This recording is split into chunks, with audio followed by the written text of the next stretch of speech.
Hi everyone, welcome back to my channel. Today I'm going to be doing a variation of Kumo Shibori, but I'm going to be using multiple colors. So it's going to be a tie-dye pattern, but with a traditional Shibori fold.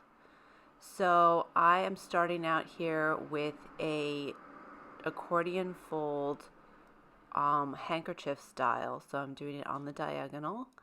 And you can see I'm just giving it a nice press with every fold to make sure that it is nice and crispy. So this is going to give me a guide for where I want to put the circles.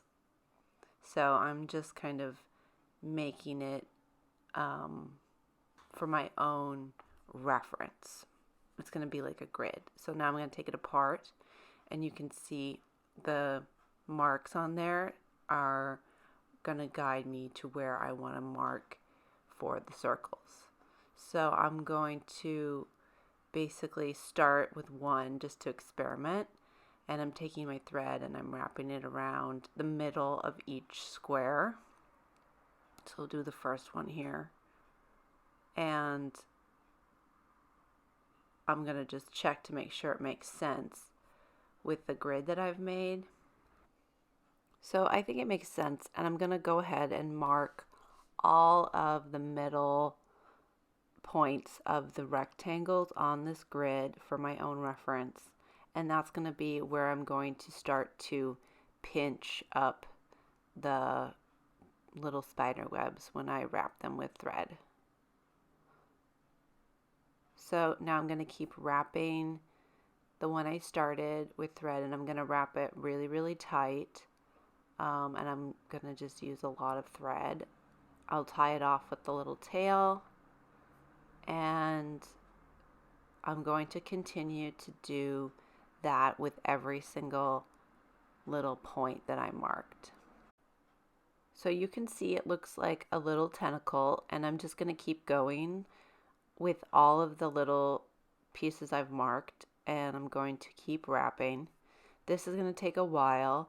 And this is a great activity to do when you're just chilling at home or watching a movie or your favorite show or YouTube channels or whatever. So I'm just going to keep binding up the little tentacles one by one. And I'm using a thread that is a little bit thicker. It's like a coat and button type of thread. You can use thinner thread if you have that, but a thicker thread is a little easier to work with because it won't break, and it just gives you a little more ability to pull it super tight and not worry about it breaking. I'll put a link down in the description for some thread that's nice and thick in case you are looking for some coat and button type of thread for doing shibori. And I am going to just keep tying them up. This is a really fun pattern because it takes a really traditional pattern, but then I'm going to be using multiple colors on it, and it gives it kind of like a fresh twist. So I'm excited about this pattern. So I'm just going to keep tying up all the little tentacles until I have as many as I want on this fabric. You can do a bunch or you can do a few. It's up to you how you want to do it. You can engineer a pattern. But here it is. It's all tied up and it's ready to go into the soda ash solution. I'm going to be using my Modern Colors tie-dye kit. It's available on my website, and I'll put the link in the description box below. It has everything you need to get started with tie-dye, including pre-measured dye and pre-measured soda ash. So I'm going to just mix up my soda ash and soak my fabric until it's ready to take out. That's the Arctic Water colorway. Once I'm done soaking it, I'm going to wring it out and set up my drop cloth and mix up my dyes. And I'm going to start by just putting little drops. You can see how I'm going very slow with the dye. It's wet, so the dye travels very quickly through the fabric, and I want to make sure that it's not getting totally oversaturated, or at least going slow so that it's getting saturated in the way that I like. So I'm just going to drop little bits of dye on there until it's in a good place. I think tie-dye is a lot like watercolor, and it's important to leave a little negative space when I tie-dye. I like to have the white shine through, and that's important to me. So I like to keep that in mind when I'm tie-dyeing. Once I have it in a place that I like, I'm going to wrap it in some plastic wrap and let it sit overnight and let it cure. That's going to let the dye sink in completely into the fabric.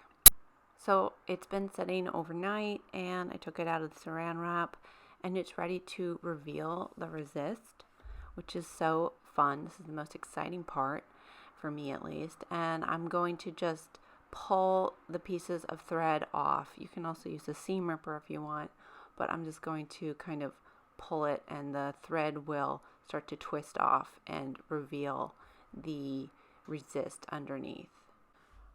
I'm making sure to wear my gloves because I don't want to get the dye and the soda ash on my hands. Those are pretty serious chemicals that you don't want on your skin because they will really be rough on your hands. So I'm just going one by one and taking them all off until it is totally revealed. And there you can see it looks awesome. It looks like little fireworks. And I'm going to rinse it next in cold water until the water runs clear. So you can see some of the dyes coming out. I'm just going to keep running it through the water until it's totally clear. And the next step will be to wash it in the washing machine on hot. And I'm going to use Synthepol or a phosphate-free laundry detergent for best results. That's going to help keep the whites white and the colors bright. So that's kind of an important step. And you can see the resist nice and close up. So after I've washed and dried it, you can see how the colors turned out. I think it looks really pretty. It looks like flowers or fireworks or something. And it's just a really fun take on a really traditional Shibori pattern with modern colors. So I'm really happy with the way it turned out. And I will put a link to the kit below in the description if you're interested. And there's also an unboxing video on my channel if you want to see exactly what comes in the kit. So anyway, thanks so much for watching, and I will see you guys next week.